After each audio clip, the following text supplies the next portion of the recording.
Te damos la bienvenida de parte de nuestra querida iglesia Palabra de Vida. Es nuestra oración que la palabra de Dios haga su trabajo de transformación y bendición en tu vida. Para más información, consulta nuestra página web. Gracias.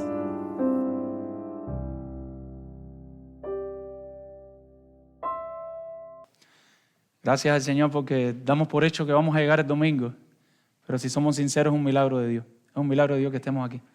¿Cuántas veces el enemigo no conspiró para que no llegáramos? Ya sea con hechos externos o directamente en nuestro corazón y nuestra mente. ¿Cuántas veces tal vez dudamos de estar aquí hoy? Pero por la gracia de Dios estamos. Y gracias a Dios podemos predicar su palabra. Como dije en una ocasión, ¿quién es suficiente para predicar su palabra? Que Dios nos sostenga. Vamos a clamar a Dios para que Dios nos dirija en este tiempo. Padre, Señor, gracias por tu bondad. Gracias porque tú nos sustentas. Gracias porque tú nos salvaste, Dios. Si no nos hubieras salvado, estuviéramos ahora en el mundo. Nos hubiéramos acostado tal vez anoche tarde, borrachos, viviendo para nuestro deleite y nuestro pecado, Señor.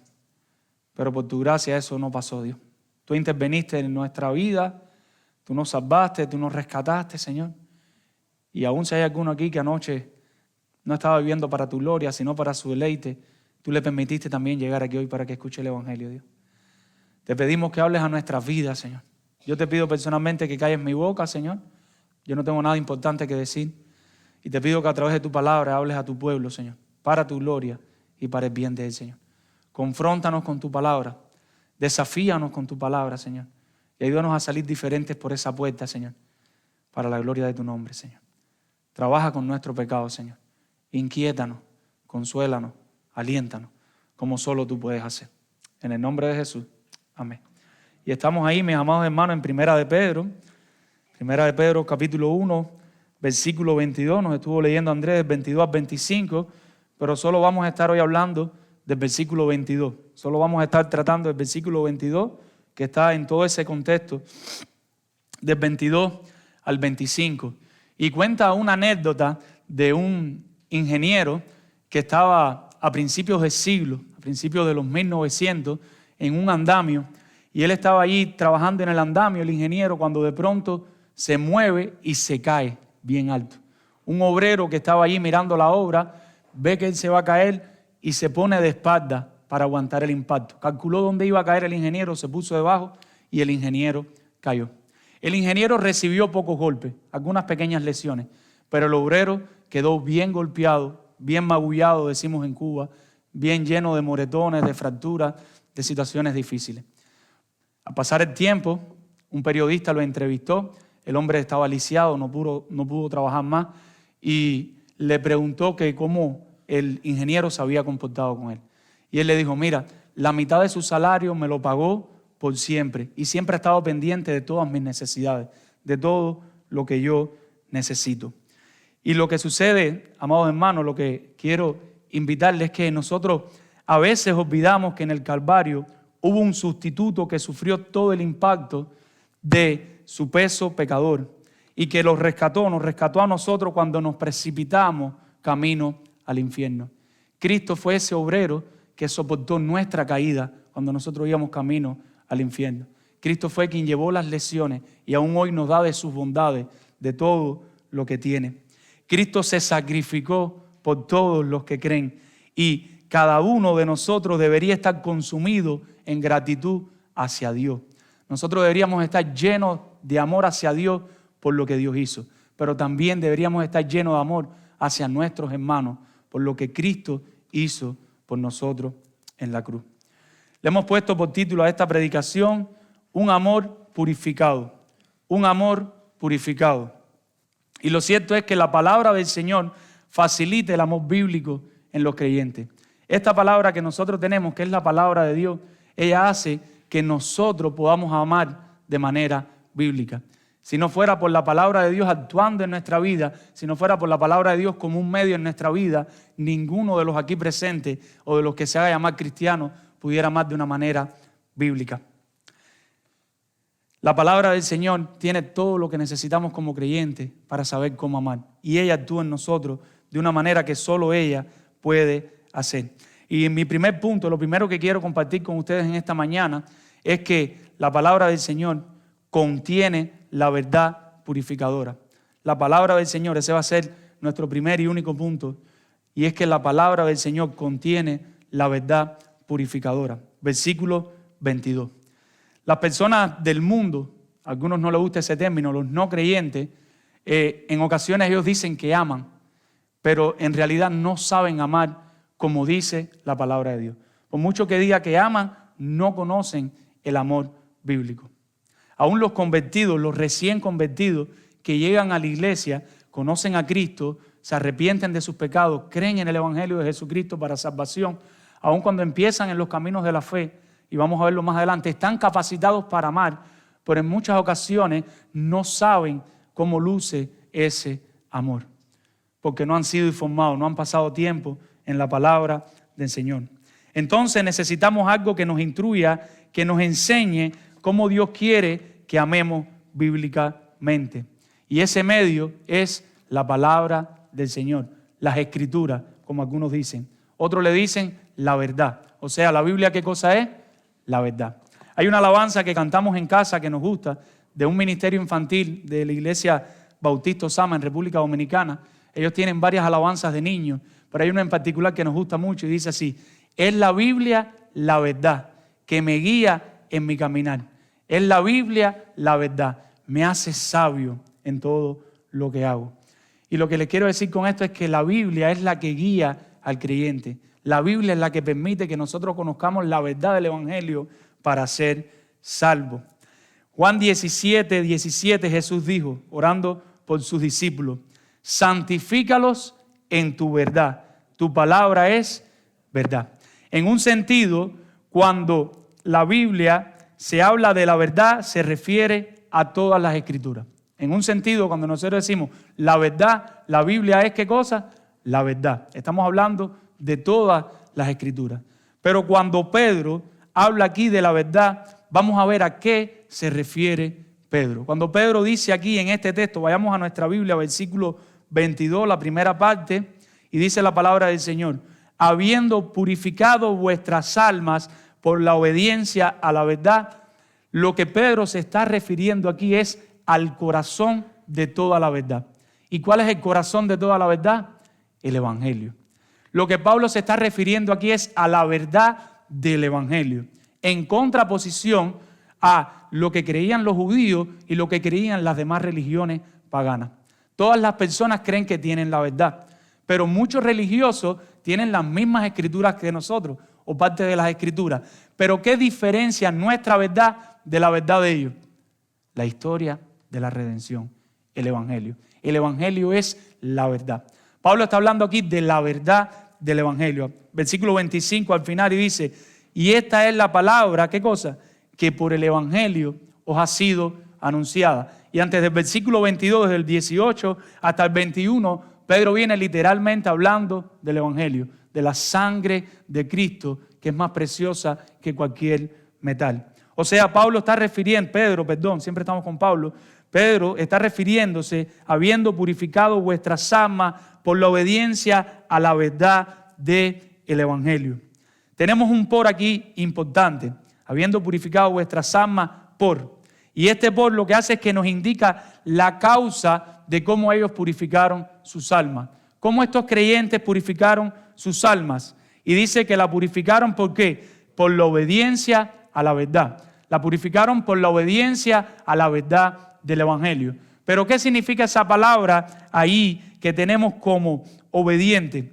Esa palabra se puede traducir como acatamiento, la sumisión a la verdad. Se pudiera traducir en algún sentido como la fe.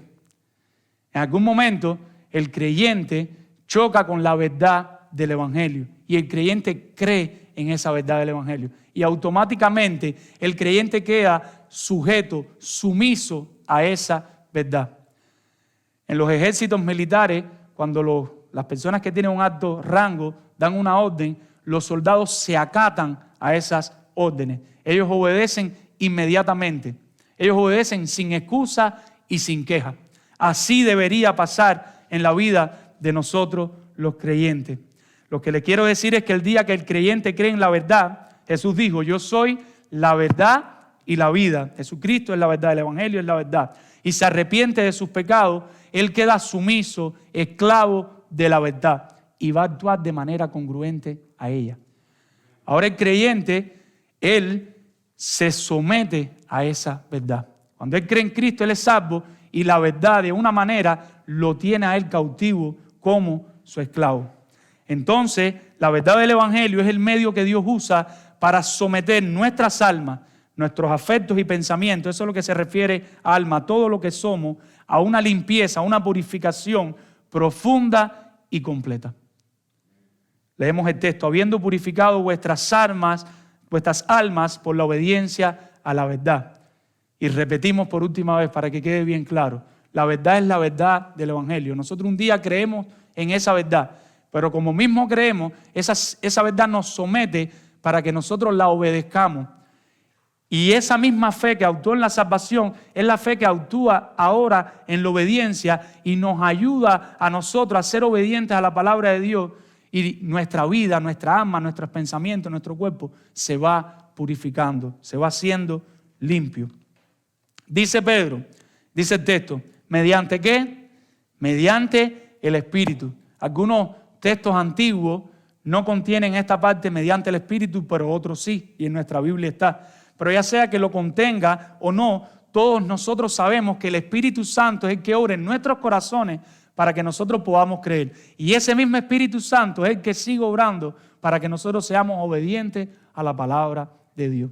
¿Quiénes de los que están aquí sin la ayuda del Espíritu Santo pueden ser obedientes a la palabra de Dios? Si usted levanta su mano, lamento decirle que usted no es un verdadero convertido. Si usted es un verdadero creyente, usted reconoce que por sus propias fuerzas usted ni puede ser salvo, ni se puede mantener obedeciendo a la verdad del Evangelio. En nuestras propias fuerzas no podemos. Necesitamos desesperadamente la ayuda del Espíritu Santo. Y ahora viene un para. Vean mi texto, en su texto, habiendo purificado vuestras almas por la obediencia a la verdad. Ya lo vimos, mediante el Espíritu. Y ahora viene un para de oro. Un para excelente, una preposición que indica la finalidad de una acción. ¿Para qué es toda esta purificación? Como mismo Dios nos salva, Dios nos permite ser obedientes ahora a la verdad del Evangelio, pero ¿para qué? ¿Qué es lo que quiere Pedro transmitirle a sus oyentes? ¿Qué es lo que quiere Pedro que sus oyentes respondan? ¿En qué sentido? Y dice que el Señor nos muestra esta verdad que nos hace sus esclavos y empieza a provocar una limpieza profunda y completa en nosotros. ¿Para qué? Para el amor fraternal. ¿Y qué significa esto del amor fraternal? La palabra en el original es Filadelfia, como la ciudad de Pensilvania. Eso lo tuve que buscar en Google. No sabía que Pensilvania era de Filadelfia. Perdóneme, no soy americano. Pero lo cierto es que su concepto está a lo largo de toda la Biblia. Pero la palabra específica solo se encuentra en el Nuevo Testamento. Esa palabra Filadelfia, en un sentido, en toda la Biblia se habla de este tipo de amor. Pero específicamente así con la palabra Filadelfia solo se encuentra en el Nuevo Testamento. En la literatura cristiana antigua, ¿qué significa el amor fraternal? Escuche esto es importante. Significa tratar a los demás como si formaran parte de la familia de uno. El amor fraternal es el que nos lleva a amar a otros y amar a nuestros hermanos como si fueran tus padres, tus hijos, como si fueran tus esposos, como si fueran parte de tu propia familia. Pedro le está diciendo a estos creyentes que toda esa purificación es para que ellos amen con este amor. Pero veamos cómo luce este amor en boca de Jesucristo. En Mateo 12:31, en el versículo 30, que lo conocemos de memoria, el Señor Jesucristo dice: amarás al Señor ¿con qué? Con todo tu corazón, con toda tu mente, con toda tu fuerza. Pero en el 31 quiero que nos fijemos y dice: amarás a tu prójimo ¿cómo? Como a ti mismo. Como te amas a ti, ama a tu prójimo. En una ocasión estuvimos en Primera de Juan hablando del amor a los hermanos. Aquí Jesucristo se refiere a amar al prójimo y amar a los creyentes, amar a todos. ¿Pero cómo? Como nos amamos a nosotros mismos. Vamos a ver esto, vamos a cambiar de lente, como si estuviéramos mirando por un microscopio y ahora queremos poner un lente para ver más de cerca. Y vamos a Lucas 6:31. En Lucas 6:31, tenemos la regla de oro. Y la regla de oro, para tener un buen entendimiento de ella, debemos compararla con la regla de plata. Hay una regla que tienen otras religiones y algunos filósofos que se conoce como la regla de plata.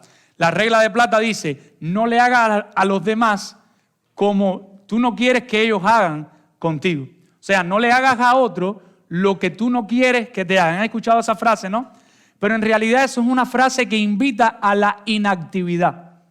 No hagas lo que tú no quieras que te hagan.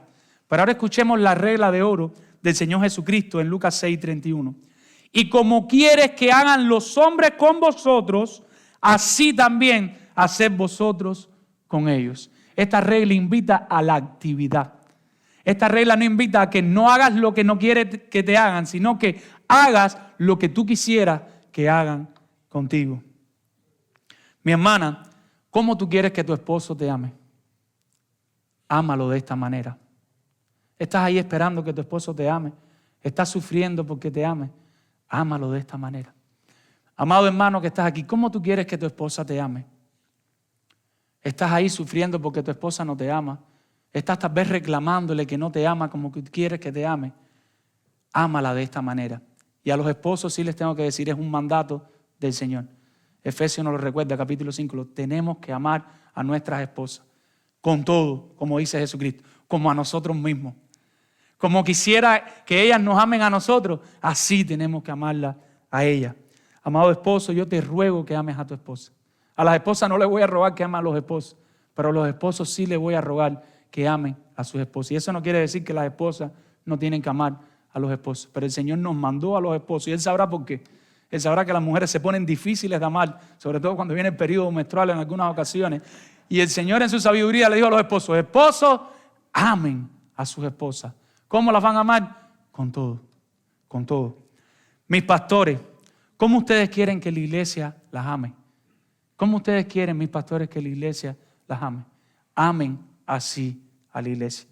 Iglesia, ¿cómo ustedes quieren que sus pastores los amen? Yo le doy gracias a Dios por la vida de mis pastores.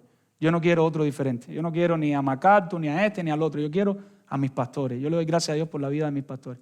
¿Por qué? Porque ellos no son perfectos, pero cuando los he necesitado, ellos están ahí. Y ellos me están modelando porque son trabajadores fieles en su trabajo, están cuidando a su familia. Y cuando he tenido necesidad, mis pastores han estado ahí para mí. Iglesia, amen a sus pastores, a pesar de sus imperfecciones. Saben, si Dios les regaló pastores imperfectos, eso es una bendición. Porque tal vez ellos se quedan malitos así, pero ustedes están siendo como Cristo. Tienen que soportarlo, tienen que amarlo, tienen que ahí aguantar todas sus cosas. El Señor es bueno, aún con pastores malos. Amen a sus pastores. Hermano, como tú quieres que tu hermano te ame, mira ahora al hermano que tienes al lado, un momentico, ámalo así. ¿Cómo tú quieres que tu hermano te ame? Míralo y ámalo así mismo. Empleado, ¿cómo tú quieres que tu jefe te ame? Ámalo así. Todos en alguna ocasión hemos tenido jefes difíciles de amar. La palabra del Señor nos invita a amarlo. Empleador cristiano, ¿cómo tú quieres que tus empleados te amen? Ámalos así. Y tal vez te preguntes, ¿por qué tengo que amar al que no me ama? Eso es una pregunta buena. ¿Por qué yo tengo que amar al que no me ama? La respuesta es porque tú fuiste salvo y recibiste y estás recibiendo de parte de Dios en su misericordia un amor que no merecía, que te rescató mediante lo más valioso que tenía, la preciosa sangre de su Hijo, de tu vana manera de vivir. Esa misma fe que te salvó te lleva a obedecer la verdad, haciéndote limpio, capacitándote para amar así. La misma fe que un día nos salvó es la fe que ahora nos ayuda a ser obedientes y amar aún cuando la otra persona no merece que la ame y aún cuando la otra persona no te ame. No es una obra tuya, es una obra del Espíritu Santo. Así que dale la gloria a Dios cuando eso esté pasando. Amado hermano, dice Jesús que los pecadores saben amar a los que le aman. Nuestro Señor Jesucristo es sabio. Qué fácil es amar al que me ama, ¿eh? Al que me da regalitos, lo amo. Al que me ayuda, lo amo. Pero, nosotros que fuimos purificados a un gran precio, tenemos que amar con amor fraternal a todos. Vamos a cambiar el lente a uno con un poquito de más aumento. Y en boca de Pablo, en 1 Tesalonicenses 4, 9 y 10, veamos este amor. Y dice Pablo, 4, 9 y 10, que no necesitan que les escriba de este amor. Dice, ustedes creyentes, ustedes ya no necesitan que yo les escriba de este amor. ¿Por qué? Porque vosotros aprendieron de Dios que os améis unos a otros. ¿Quién fue el que nos enseñó que nos amáramos unos a otros? Jesús dice, nosotros aprendieron de Dios, diciéndole a Jesucristo Dios, que os améis unos a otros. Y aún en el Antiguo Testamento la Biblia nos enseña a amarnos unos a otros. Y ahora quiero que nos fijemos aquí. Dice Pablo, en congruencia con lo que nos va a pedir Pedro a continuación.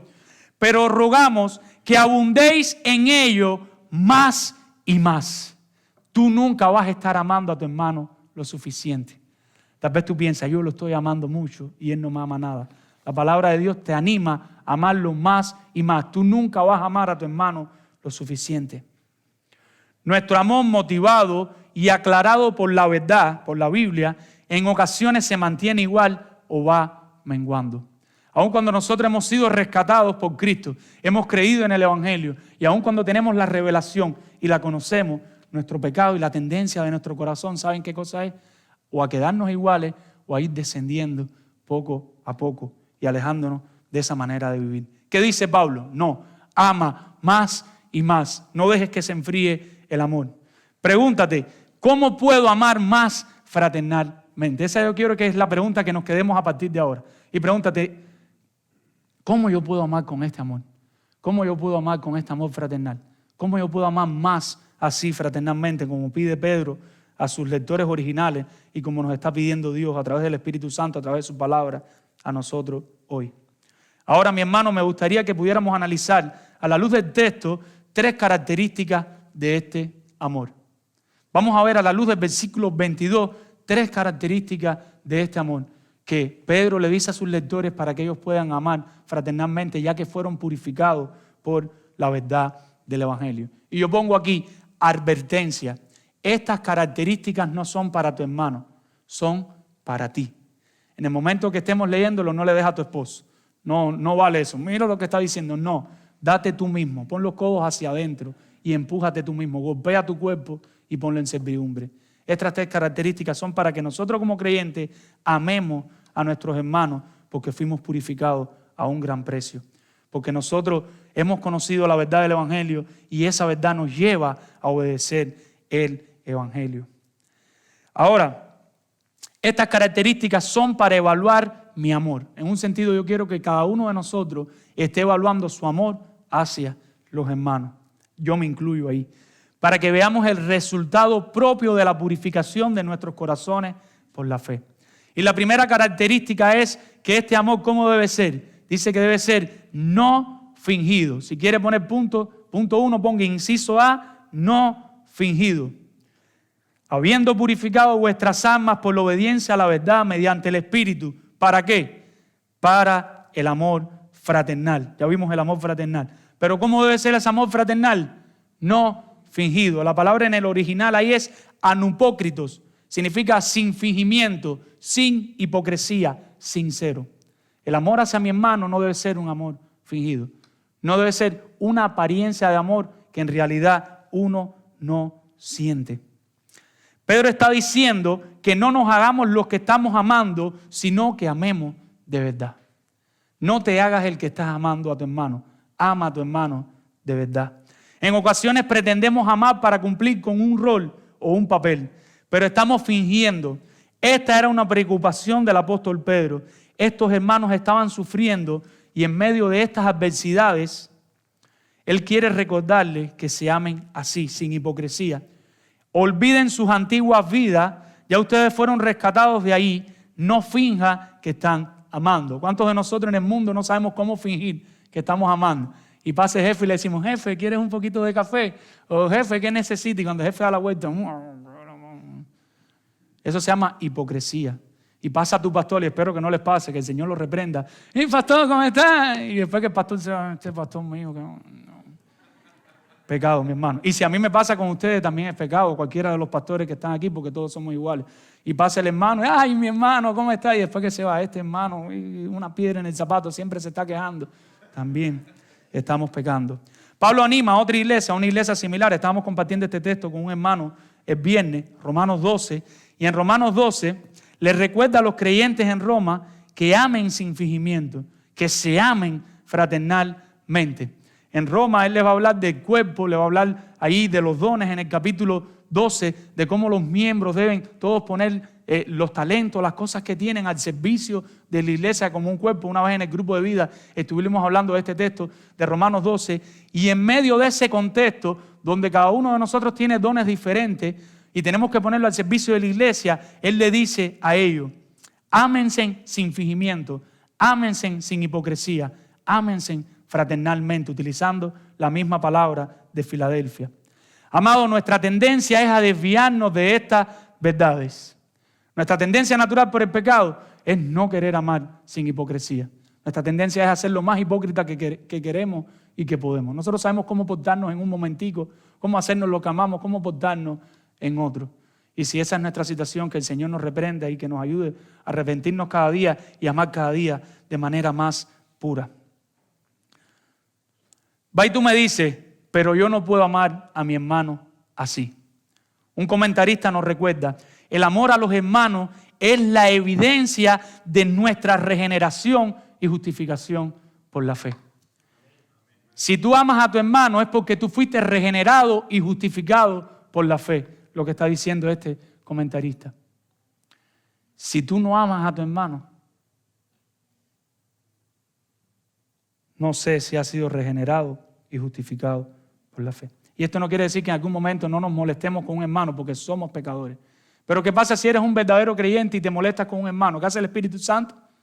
Nos reprende, nos exhorta, nos recuerda, nos anima, y vas allá y coges el teléfono, lo llamas, lo buscas y le dices: me sentí mal, tuve este pensamiento contigo. Y si en el caso que te hizo algo, lo perdona. No nos quedamos así, porque vamos a pecar. Yo no estoy llamando a una santidad falsa producida por nosotros mismos. Yo estoy hablando de una obediencia, una purificación que se produce de adentro hacia afuera. Nosotros creímos en el Evangelio de la verdad, y esa misma fe es la que nos ayuda a ser obedientes. Y si nosotros estamos amando a nuestros hermanos, es por la obra del Espíritu Santo, por la obra del Evangelio en nuestros corazones. Yo no estoy hablando de que tú digas: pero yo sí amo bien, y te empieces como a hinchar ahí en el puesto. Yo no estoy hablando de eso.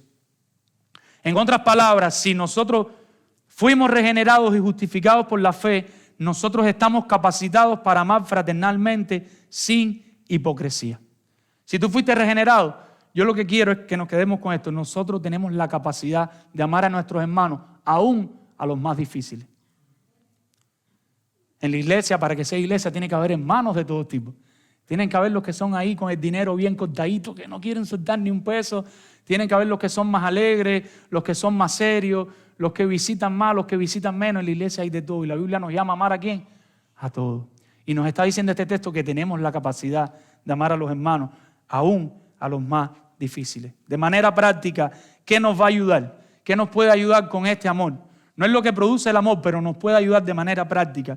Es informar nuestras mentes a través de la palabra para ver cómo luce a la luz de las Escrituras un amor genuino sin fingimiento, un amor que no sea hipócrita. Llenarnos de la palabra de Dios para ver cómo yo puedo amar sin hipocresía. Para nosotros quitar toda la información que tenemos de la manera vieja de vivir y llenarla de la palabra de Dios. Porque muchas veces hemos sido salvos, tenemos la capacidad de amar, pero no estamos amando porque estamos llenos de técnicas del mundo. Estamos llenos de conceptos del mundo que traíamos de nuestra antigua vida. Tenemos que informar nuestras mentes y llenarlas de las Escrituras. En tu relación de matrimonio, mi hermano, te animo a que ames sin fingimiento. Olvide esas antiguas técnicas mundanas que usabas para que alguien te amara y empieza a amar informado por la Biblia. En muchas ocasiones los hombres, cuando no recibimos el amor que queremos de nuestras esposas, ¿qué hacemos? Nos ponemos bien machos y en vez de amarlas como Cristo amó a la iglesia, las empezamos a tratar áspero y a tratar mal. Pero dice: olvídate de todo eso. Ama fraternalmente a tu esposa.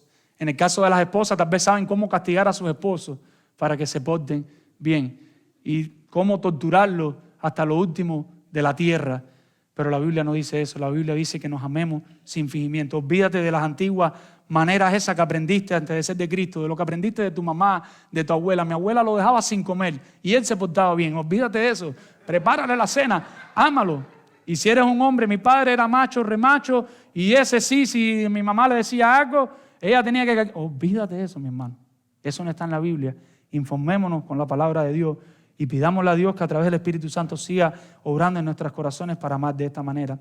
En nuestras relaciones entre hermanos, que es el contexto aquí, no amemos por interés. Ese es el contexto, esa sería la verdadera aplicación aquí.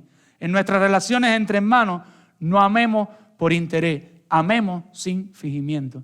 En medio del sufrimiento es muy fácil amar por interés. El que me ayuda, lo amo más. El que no me ayuda, lo amo menos. Esa es la invitación de Pedro. Él quiere aquí en esta primera porción, habiendo purificado vuestras almas por la obediencia a la verdad mediante el Espíritu, para el amor fraternal no fingido, él lo que está diciendo es, no amen por interés, no sean hipócritas, amen sin fingimiento. En toda relación, amemos sin fingimiento. Si fuéramos a orar este punto ahora mismo, la oración sería al Señor, dame un amor sincero para mi hermano. Pudiéramos orar este primer inciso, Señor, dame un amor sincero para mi hermano. Y pasamos al inciso B del primer punto, y es amemos intensamente. Inciso B, primer punto, amemos intensamente. En boca del apóstol Pedro dice, para el amor fraternal, primero que todo vimos que cómo es ese amor fraternal, no fingido, sin fingimiento. Y segundo ahora, amaos unos a otros como entrañablemente. Dice Pedro, amaos unos a otros entrañablemente. Y el verbo aquí que se utiliza no es el de Filadelfia, sino el de el agapao, el del amor ágape. Amaos unos a otros entrañablemente. Él está diciendo, amen como solo un creyente puede amar. Como Dios nos enseñó que éramos y ahora nosotros debemos amar. Y somos capacitados por el Espíritu Santo para amar de esa manera. Él está mandando, amen, amaos unos a otros. Pero ¿cómo nos vamos a amar? Que es mi punto ahora, el punto del texto. Entrañablemente. John MacArthur explica, este amor es ejercido por la voluntad y no por emoción. No lo determina la belleza o lo apetecible del objeto, sino la noble intención de aquel que ama. Esto es un amor que sale de nosotros. Y Dios nos está llamando a amar intensamente, aun cuando no podemos más. Imagínense en este contexto, un contexto de sufrimiento y necesidad, como los de los lectores de esta carta, ellos tendrían que luchar con la tentación de no amar solo a los que los aman o les resolvían sus problemas en aquella situación que tenía. A no amar de manera fingida, sino que Pedro quiere que amen informados por las Escrituras, que sometan su voluntad a las Escrituras, que purifiquen su amor porque ya fueron regenerados. Ya fuimos comprados por sangre a un gran precio y la fe que nos salvó, informada por la Biblia, nos puede llevar a amar como solo un creyente puede amar. Pero las preguntas serían, ¿de qué manera? ¿Hasta dónde? ¿De qué manera? ¿Hasta dónde? Responde Pedro, amaos unos a otros entrañablemente.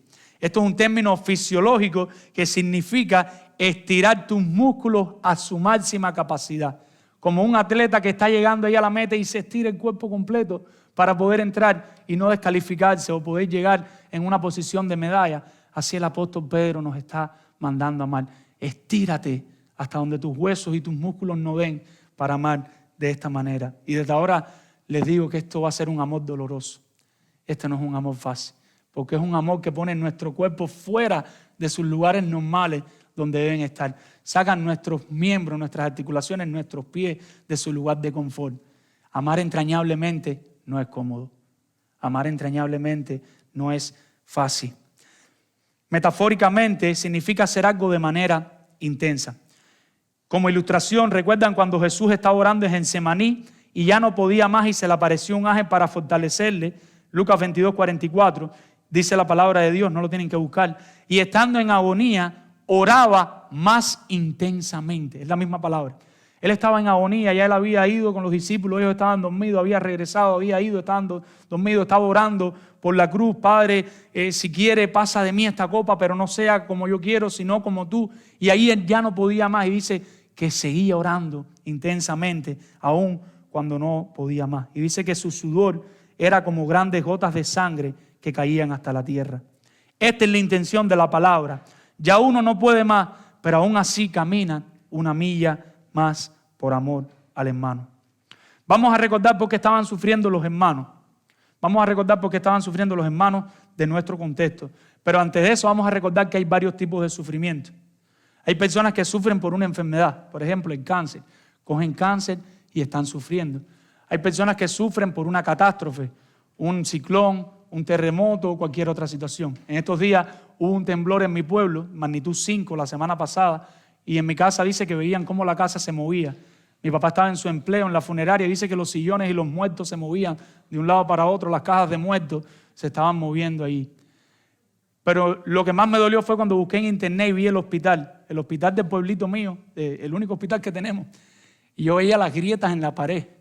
Y no las grietas que iban a sacar a las personas. Las personas se iban a quedar sin trabajo. Yo pasé mi infancia en el hospital con mi mamá era enfermera, y yo recuerdo estar ahí la vida entera metido en el hospital, ahí en todas las salas del hospital, y yo lloraba un poco pensando en eso. Y mi pequeño me decía, papá, ¿por qué lloras? Sí, papá, Dios está en los cielos, ¿por qué lloras? Y eso trajo fortaleza a mi vida y paré de llorar al momento. Y dije, qué vergüenza. Y hice así, me sequé las lágrimas. Y dije, sí. Pero lo que le quiero decir es que hay un lugar para el sufrimiento, pero no es este contexto. Ese sufrimiento tiene un lugar y lo pudiéramos aplicar, pero aquí el contexto es otro. Y es el sufrimiento en las relaciones interpersonales. El sufrimiento en la relación entre personas. Ese es este contexto. Y este contexto nos informa eso, que es un contexto en las relaciones. No sé si usted le ha tocado sufrir en ese contexto, pero es un sufrimiento real. Si es real el cáncer, si es real la catástrofe, cuando uno sufre en las relaciones interpersonales, ya sea con tu esposo, con tu esposa, con tus hijos, con tu hermano de la iglesia, con tus compañeros de trabajo, es un sufrimiento real. A la verdad que sí, ¿no? Se sufre de verdad. En este contexto, recuerden, Nerón, el emperador Nerón, le incendia el templo, acusan a los cristianos, hemos hablado de esto, por eso no lo quiero volver a tocar a detalle, y ahora empiezan a mortificar a todos los cristianos en todo lugar. Estos cristianos que Pedro les está escribiendo no eran la excepción, y en ese contexto ellos estaban siendo rechazados. Hablaban cosas inciertas de ellos, pueden buscarlo en el contexto de toda la carta. Los que eran esclavos tenían que soportar agravios de sus amos. Algunos hermanos en la iglesia andaban en envidias unos con otros. Otros engañaban a otros. Otros no andaban sinceramente, sino que eran hipócritas. Y otros no querían ser hospitalarios. En este contexto Pedro les pide, escucha cómo estaba esa iglesia y la situación que tenía. Y Pedro les pide, ámense fraternalmente, como si el otro fuera parte de su familia. Ama a tu hermano como si fuera parte de tu familia. Puedes amar a todos los hermanos que están aquí así, sin fingimiento, sin hipocresía. Y ahora lo que está diciendo, con toda la intensidad que puedan, intensamente, unos a otros. Y puse aquí, ojo, unos a otros, ¿qué significa? Que todos tenemos que amarnos. No es solamente recibir, todos tenemos que amarnos. Recibimos y damos amor, recibimos y damos amor. Es lo que está diciendo Pedro, porque en ocasiones estamos hartados a ser amados. Y cuando no me aman, me pongo mal. Pero nunca reviso de qué manera yo estoy amando a mis hermanos. Recuerda aquí que el punto no es que analices el amor del pastor. El pastor este que tengo no me ama, los pastores que tengo no me aman. No, el punto es que nos revisemos nosotros mismos. ¿Cómo está nuestro amor? Es unos a otros. ¿Por qué? Porque ya Cristo nos amó así, dejándonos ejemplos a morir por nosotros que no lo merecíamos. Pregunta, ¿eres creyente? Si tu respuesta es sí, entonces tienes que amar así a tus hermanos. Pero es que él no me cae bien. No importa, ámalo así. Pero ya yo lo he amado así y él no me ama igual. No te canses, ámalo. Pero ya lo he amado lo suficiente y no responde. No importa, estira tus músculos, corre una milla más.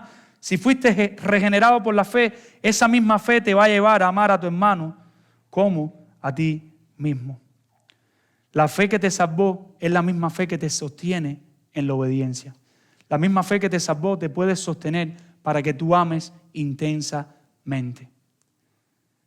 Ya no puedo más, estira tus músculos y ama un poquito más. En el contexto de la familia, ¿cómo luce eso? Los hombres seamos hombres. En muchas ocasiones como hombres nos va a tocar ser los últimos en acostarnos y los primeros en levantarnos. Ama a tu esposa, sobre todo si ella es una hija del rey, si ella es una creyente, ámala con todo lo que tú puedas. Ámala fraternalmente. No estoy hablando de este amor eros, de este amor erótico. No, estoy hablando de este amor filial, este amor que corre la milla más. Ama a tu esposa así. Y estás ahí con tus hijos que no pueden más, corre una milla más por tus hijos. Y estás con tus hermanos que no pueden más, corre una milla más por tu hermano. Está hablando de sacrificarse uno mismo, por ese amor. Ahora, ¿cuál es el origen del amor? ¿De dónde sale este amor? Inciso C, el origen del amor. Y dice en nuestro texto, amaos unos a otros intensamente, entrañablemente. ¿Y cuál es el origen? De corazón. Dice, de corazón puro. La palabra puro significa libre de mezclas impuras, limpio, que no tiene mezcla, que no está mezclado. Pero quiero que nos centremos en la palabra corazón, del griego cardía. Esta es una palabra que se usa para hablar de los sentimientos, las emociones y los pensamientos del hombre. En la antigüedad no te decía, piensa en cómo amar. Te hablaban del corazón, como si el corazón fuera el que producía el amor y producía todas esas cosas. Esto es un lenguaje poético, es un lenguaje metafórico, se está utilizando metáfora. Dice, amaos unos a otros entrañablemente de corazón puro. El corazón no es el que ama. Ahora sabemos, la ciencia ha estudiado que es la mente la que produce eso. Es como cuando nosotros le decimos a nuestras esposas, mi amor, te amo de todo corazón. ¿Recuerda la última vez que le dijiste eso a tu esposa? Si no lo has hecho, díselo hoy. Mi amor, te amo con todo mi corazón. Pero ¿qué quiere decir Pedro aquí? Lo que quiere decir es que este amor no hay manera de fingirlo, que este amor es sobrenatural, que este amor es doloroso y por último, que este amor está motivado desde el interior. Su fábrica está dentro de nosotros. ¿Dónde está la fábrica de este amor filial, de este amor de Filadelfia, de este amor fraternal? La fábrica está en el corazón y eso trae implicaciones.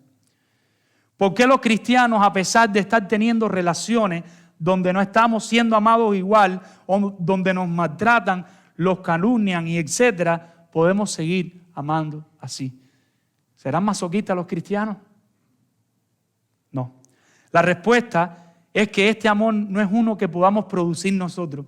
Este amor es fruto de la obra del Espíritu Santo morando en la vida del creyente. ¿Qué dice Gálatas 5:22? Mas el fruto del Espíritu es ¿qué? Amor, gozo, paz, benignidad, paciencia, mansedumbre, templanza, todo eso. Pero fíjate en eso. Mas el fruto del Espíritu, ¿qué cosa es? Gozo, amor, gozo, paz.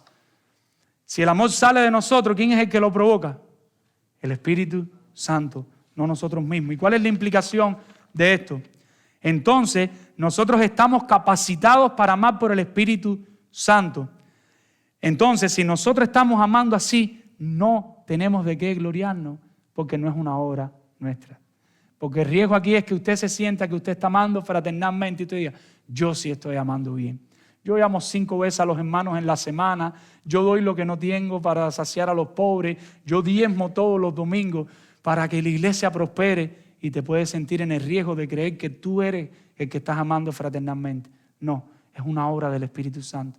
Es algo que Dios produce en nuestros corazones por la verdad del Evangelio, actuando en nosotros en fe y obediencia. Amados hermanos, hasta aquí Pedro ha venido tratando con sus oyentes.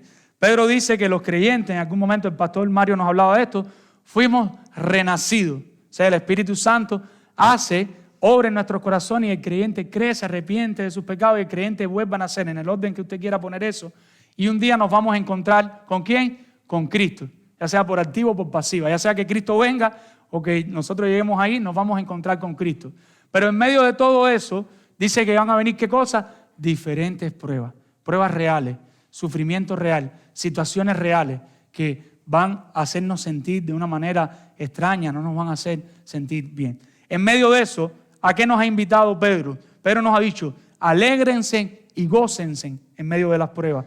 Pedro nos ha dicho, lo decía el pastor Fidia, preparen su entendimiento para la obediencia, preparen su entendimiento para que puedan obedecer. En medio de eso, la palabra de Dios nos dice, sean santos en medio del sufrimiento, porque la tendencia del sufrimiento es apartarnos de la palabra de Dios e irnos a vivir como nosotros queremos. No sé si usted ha sido tentado en ese sentido. En medio del sufrimiento nos dice, confíen y esperen en Dios. Confíen, que su confianza y su esperanza está en ¿quién? En Dios. No dejes de confiar en Dios en medio del sufrimiento que estás pasando, amado hermano. Pero por último nos dice, y no es más fácil por ser el último, ámense. Ámense con un amor fraternal. Un amor fraternal que no hay manera de fingirlo. Un amor fraternal que se estira, que corre una milla más.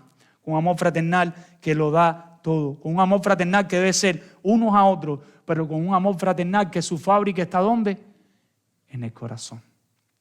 John Flower, un puritano, decía, el corazón del ser humano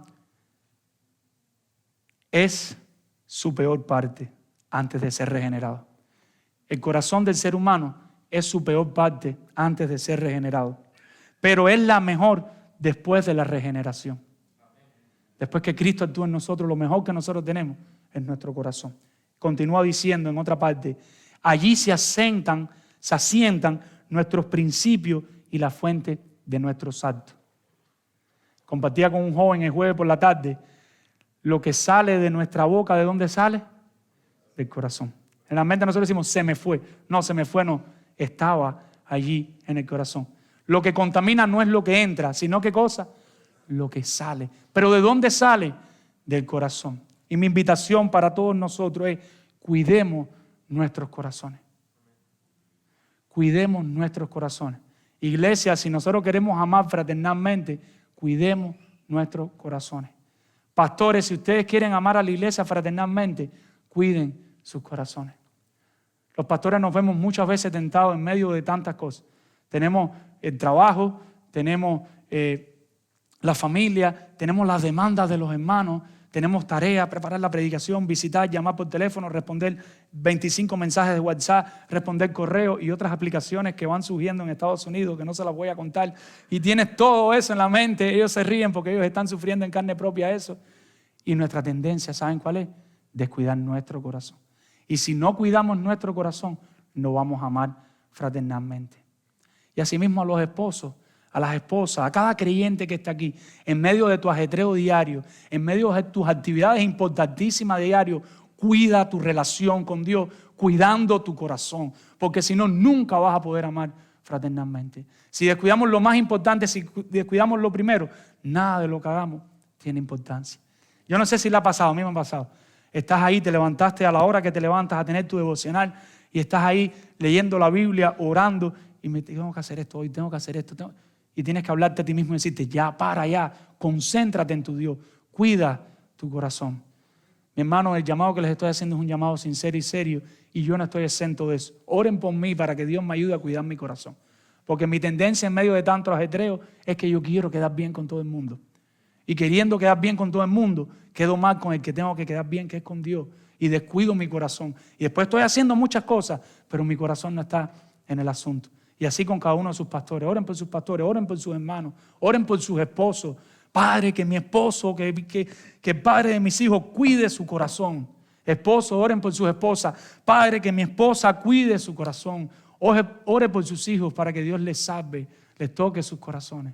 El corazón es la fábrica de este amor. Si no cuidamos nuestro corazón, nunca vamos a amar fraternalmente. Vamos a orar. Padre, Señor, gracias por tu palabra, Dios. Gracias porque ella es verdad, Señor. Ella es única y suficiente. No hay ningún fuego extraño que nosotros podamos producir, Señor. Pero ella sí puede actuar, Dios, con toda la fuerza que tú le has autorizado, Señor. Padre, yo te suplico, te imploro, Señor, que tú cuides nuestros corazones y que nos enseñes, que nos ayudes a cuidar nuestros corazones para ti, Señor, para vivir para tu gloria. Ayúdanos a amarte más, porque muchas veces no amamos a nuestras esposas, a nuestros hijos y a nuestros hermanos, porque estamos descuidando la relación contigo. Y a medida que nos alejamos de ti, no podemos amar a nadie más, Señor. Ayúdanos a cuidar la relación contigo, Señor. Ayúdanos a cuidar nuestros corazones, Señor. Ayúdanos a cuidar ahí ese tiempo devocional, Dios, a encontrarnos contigo cara a cara, a donde somos sinceros, donde la apariencia de piedad se va. Ayúdanos a proveer, Dios, a buscar ese tiempo con nuestras uñas, con nuestros huesos, con toda nuestra fuerza, Señor, para que tú sigas trabajando en nuestros corazones y la obra de tu Espíritu Santo nos ayude por la verdad del Evangelio que actuó para salvación y que ahora nos ayuda a ser obedientes, a seguir purificando ese amor para tu gloria, Señor, para amar a nuestros hermanos genuinamente, sin hipocresía, Señor, para amar a nuestros hermanos hasta donde no podamos más, Señor. Ayúdanos a amar bíblicamente, Dios, solo no podemos. Lo reconocemos, Señor. Solo no podemos amar así, Señor. Obra en nuestras vidas, Señor. Ayúdanos a amar aún a los más difíciles de amar. Para nosotros, para nuestro carácter, para nuestra educación, para nuestra cosmovisión. Ayúdanos a amar aún a aquellos que tienen una doctrina secundaria diferente a la doctrina que tengo, de cosas que son más bien de filosofía, que a veces puede tener la razón uno o el otro, Señor, en esas cuestiones, Señor, que eso no nos lleve a dejar de amar a nuestros hermanos, Señor. Ayúdanos a no hacer diferencia entre hermano y hermano, aunque a veces hay hermanos que lo pueden ayudar a uno más que otro, aún así ayúdanos a verlos a todos iguales sin hacer diferencia, porque eso es lo que Pedro le quiere comunicar a estos oyentes, Señor. Ayúdanos a amar para tu gloria, ayúdanos a amar bíblicamente, Señor, informados por tu palabra, transformados por tu palabra, transformados por la verdad. Haz la obra que nosotros no podemos hacer y que nos demos cuenta que eres tú obrando y te podamos dar gloria a ti, Señor. Padre, Señor, yo te estoy pidiendo una oración real, Señor. Yo te estoy pidiendo que ahora mismo con tu Espíritu Santo tú obres en la vida de cada uno de mis hermanos aquí en este lugar, Señor, para que nos podamos amar con este amor, Señor. Obra, mi Dios, Señor, en el nombre de Jesús te lo pido, Señor. Perdona nuestros pecados, Señor. Sabes cuán pecadores somos y cuán indignos somos de dirigirnos a ti. Pero tú nos salvaste, tú nos sostienes y tú estás haciendo la obra, Señor. Todos te lo pedimos por los méritos de aquel que soportó la grande caída que llevábamos camino al infierno, por aquel que puso sus espaldas para soportar tu ira y para que nosotros disfrutemos de este amor y podamos amar a otros, Señor. Todo te lo pedimos en el nombre de Jesús, Señor. Amén.